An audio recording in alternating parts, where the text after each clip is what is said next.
जनता जनार्दन के पैसों से काम हो रहा है। लोकतंत्र का स्पिरिट क्या होता है, संविधान को जीना किसको कहते हैं। हमने पीएम म्यूजियम बनाया और देश के पहले से लेकर के मेरे पूर्व तक के सभी प्रधानमंत्रियों के जीवन को और उनके कार्य को उस पीएम म्यूजियम बनाया गया है। और मैं तो चाहूंगा कि पीएम म्यूजियम में जो जो महापुरुष हैं उनके परिवारजनों ने समय निकाल करके उस म्यूजियम को देखना चाहिए और उसमें कुछ जोड़ने के लगता है तो सरकार का ध्यान आकर्षित करना चाहिए ताकि वो म्यूजियम समृद्ध हो और देश के बालकों को प्रेरणा। यह होता है संविधान की भावना। अपने लिए तो सब करते हैं, खुद के लिए जीने वालों की जमात बहुत छोटी नहीं है। संविधान के लिए जीने वाले यहां बैठे हैं।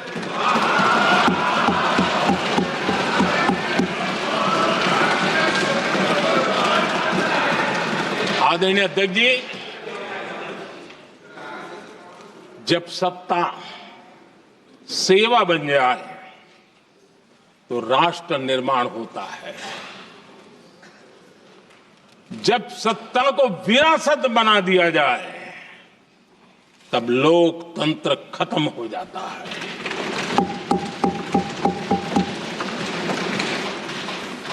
आदरणीय अध्यक्ष जी, हम संविधान की भावना को लेकर के चलते हैं। हम जहर की राजनीति नहीं करते हैं।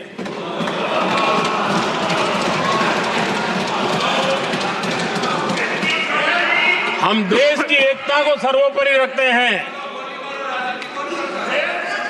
और इसलिए सरदार वल्लभ भाई पटेल का दुनिया का सबसे ऊंचा स्टैच्यू बनाते हैं और स्टैच्यू ऑफ यूनिटी देश को जोड़ने का जिस महापुरुष ने काम किया उसका हम स्मरण करते हैं। और वो भाजपा के नहीं थे, वो जनसंघ के नहीं थे।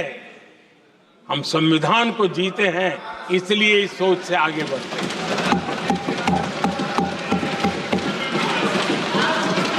आदरणीय अध्यक्ष जी, ये देश का दुर्भाग्य है कि आजकल कुछ लोग अर्बन नक्सल की भाषा खुलेआम बोल रहे हैं।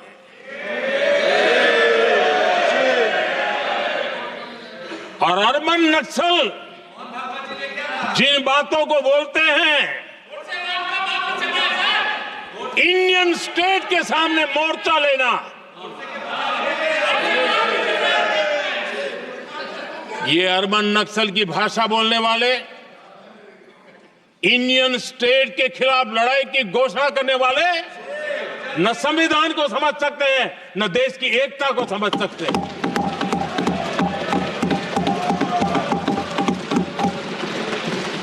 आदरणीय अध्यक्ष जी, 7 दशक तक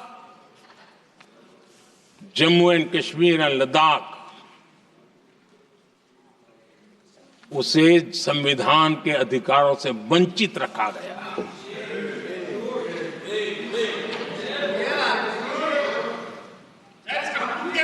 यह संविधान के साथ भी अन्याय था और जम्मू कश्मीर और लद्दाख के लोगों के साथ भी अन्याय था। हमने आर्टिकल 370 की दीवार गिरा दी।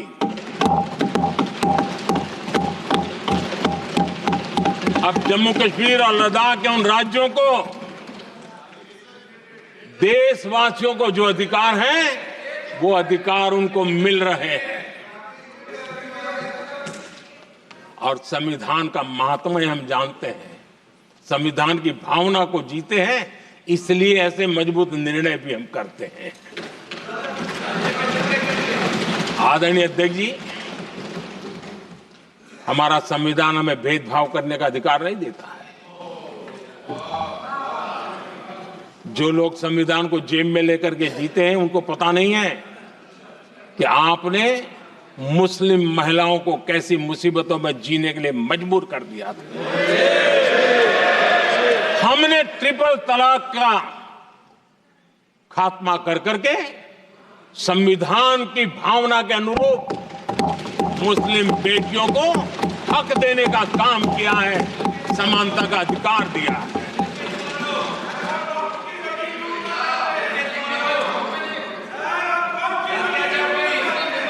जब भी देश में एनडीए की सरकार रही है, हमने एक लंबे विजन के साथ काम किया है।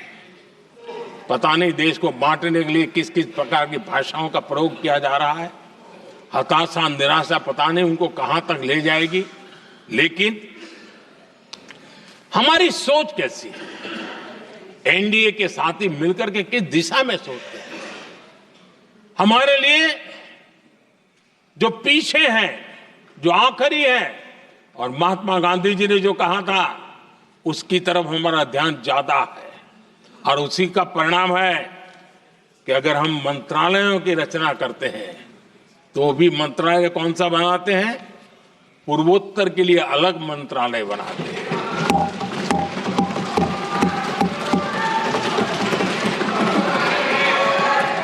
हम देश में इतने साल हो गए, अटल जी आए तब तक किसी को समझ नहीं आया था। भाषण तो देते रहते हैं, आदिवासियों के लिए अलग मंत्रालय एनडीए ने बनाया। आदरणीय अध्यक्ष जी, हमारे दक्षिण के राज्य समुद्री तट से जुड़े हैं, हमारे पूर्व के कई राज्य समुद्री तट से जुड़े हैं। वहां के समाज में फिशरीज का काम और फिशरमैन की संख्या बहुत बड़ी तादाद में है, उनका भी ख्याल रखना चाहिए। और जमीन के भीतर के छोटे पानी के जो इलाके रहते हैं, वहां भी फिशरमैन के रूप में काम करने वाले समाज के आखिरी तबके के लोग हैं। ये हमारी सरकार है जिन्हें फिशरीज के लिए अलग मंत्रालय बनाया। माननीय